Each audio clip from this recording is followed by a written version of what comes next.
Corona विस्फोट।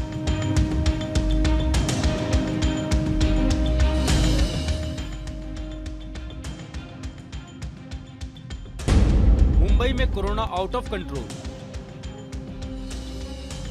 दिल्ली और मुंबई में 2 दिन में पॉजिटिविटी रेट डबल से ज्यादा।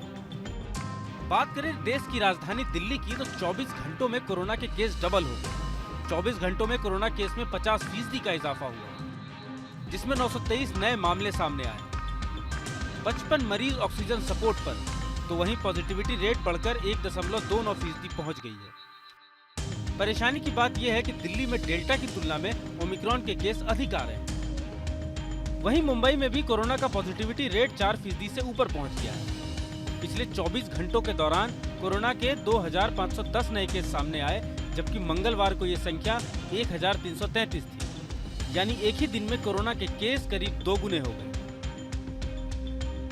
साफ है कि कोरोना ने खतरे की घंटी बजा दी है। दिल्ली से लेकर मुंबई तक केस लगातार बढ़ रहे हैं और साथ में बढ़ रही है पाबंदियां और परेशानियां। इसके साथ पैदा हो रहे हैं सवाल, 5 दिनों के बाद देश में क्या होगा?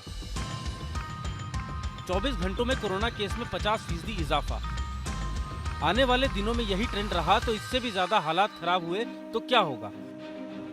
पाबंदियों के बीच सबके जहन में एक ही सवाल है कि क्या देश लॉकडाउन की तरफ फिर से बढ़ने लगा है? क्या 15 जनवरी तक सरकार को लॉकडाउन जैसा सख्त फैसला लेना पड़ेगा? कोरोना को लेकर दिल्ली में अभी येलो अलर्ट है। नई पाबंदियां लागू हो चुकी हैं और इसका असर मेट्रो स्टेशन पर नजर आया। मेट्रो स्टेशन के बाहर लंबी लाइन लगी रही और लोग परेशान नजर आए। दिल्ली में ओमिक्रॉन के बढ़ते मामलों को देखते हुए जो सरकार ने नई गाइडलाइन लागू की है, उसके तहत जो भी मेट्रो स्टेशन हैं उसमें 50% लोगों को ही जाने की इजाज़त है, यानी कि एक बार में ही 50% लोग ही अंदर बैठ सकते हैं। और यहाँ पर आप देखेंगे, इस समय मैं कनॉट प्लेस पे मौजूद हूँ, लोगों को रोक रोक करके ही आगे भेजा जा रहा है। अगर ये फैसला लिया जा रहा है तो उसके लिए बाकायदा गाइडलाइन जो है वो और व्यवस्थित तरीके से इसको इम्प्लीमेंट किया जाना ज़रूरी है। ये जो है, जब तक आप देखेंगे तस्वीरें कि ये कनॉट प्लेस की तस्वीरें हैं, अगर इतनी लंबी कतारें जो हैं देखने को मिल रही हैं तो अपने आप में सवाल खड़ा होता है कि आखिर जो है ये इम्प्लीमेंटेशन जो किया जा रहा है वो नहीं, मैंने तो ये इनकी नाराजगी है। मैं ये कह रही, इतनी लंबी भीड़ है तो इसमें तो कोरोना फैलेगा ना। ज्यादा चपक के चल रहे हैं ना लोग, दूर से तो चल नहीं रहे। अब ये दूरियां सब लगाई नहीं है, बस अंदर नहीं जा रहे हैं। बाहर तो बड़ी भीड़ हो रही है, बड़ी भीड़ हो रही है। तो लोगों का यही कहना है कि बाहर आप भीड़ कर रहे हैं, अंदर जो है आप कह रहे हैं कि दूरी बना के रखो, तो इससे क्या सोल्यूशन निकलेगा? ये तमाम लोगों के सवाल हैं। दिल्ली में कोरोना की पॉजिटिविटी रेट चिंता का सबब है। तीसरी लहर की आहट साफ सुनाई दे रही है। दिल्ली में डेल्टा वेरिएंट पर अब ओमिक्रॉन भारी पड़ रहा है। राजधानी में कोरोना संक्रमण के मामलों में 21 दिसंबर से 28 दिसंबर तक के जीनोम सीक्वेंसिंग में सामने आया कि कुल सैंपल में से ओमिक्रॉन वेरिएंट के केस 38% हैं। कुल 468 पॉजिटिव केस में से डेल्टा वेरिएंट के 31% केस हैं। हालांकि बढ़ते केस के बीच दिल्ली सरकार व्यापक तैयारियों का भी दावा कर रही है।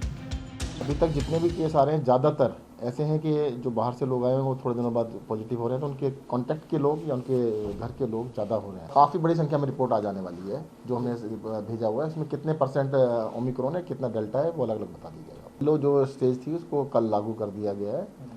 बाकी जो भी डिस्कशन होगा वो DDMA की मीटिंग के अंदर होगा। जैसा कि पहले होता रहा है, मेट्रो शहरों में कोरोना के केस बढ़ रहे हैं। जानकारी के मुताबिक इसमें दो राय नहीं है कि नए केस में बढ़ोतरी की वजह है ओमिक्रॉन।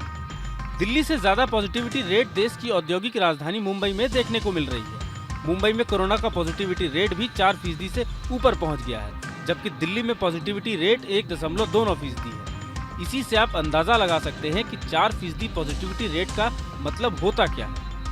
5% पॉजिटिविटी रेट को अलार्मिंग यानी खतरनाक माना जाता है। यानी मुंबई एक बार फिर रेड जोन में पहुंच रही है और यहाँ भी सरकार कई पाबंदियां लगा रही है, जिसके तहत न्यू ईयर की पार्टियों पर सख्ती से रोक लगा दी गई। इसमें दो राय नहीं है कि देश में आने वाले दिनों में कोरोना के केस में जबरदस्त इजाफा होने वाला है। सरकार एहतियात बरत रही है, आंशिक लॉकडाउन लग रहा है, लेकिन सवाल वही कि क्या देश फिर दूसरी लहर के तर्ज पर कड़ी पाबंदी की तरफ बढ़ रहा है। Team news nation.